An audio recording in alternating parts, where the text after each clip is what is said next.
नारी सुरक्षा, नारी सन्मान, नारी स्वावलंबन, नारी मिशन, महिला भगिनींसाठी निर्भीड न्यूज चॅनल, नारी शक्ती न्यूज चॅनल नुकतंच आपलं अंदाजपत्रक मांडलेलं आहे आणि या अंतर्गत आता रेल्वेसाठी म्हणजे तरतूद करण्यात आलेली आहे, याची सुद्धा घोषणा झालेली आहे। आणि महाराष्ट्रासाठी सर्वाधिक जास्त रेल्वे प्रोजेक्ट राबवण्याकरता 23,778 कोटी रुपयांचं बजेट मंजूर करण्यात आलेलं आहे। हे आतापर्यंत सर्वात जास्त बजेट महाराष्ट्राकरता आहे असं मानलं जात आहे।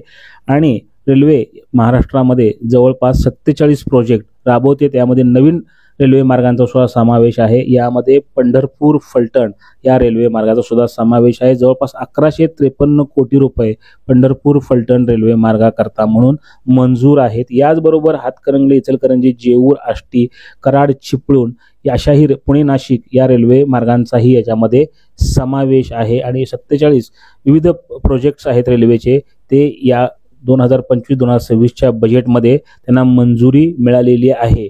संपूर्ण महाराष्ट्रातील ताज्या घडामोडी पाहण्यासाठी नारी शक्ती न्यूज चॅनलला यूट्यूबवर सबस्क्राइब करा, लाईक करा आणि न्यूज कशा वाटतात कमेंटमध्ये आम्हाला नक्की कळवा।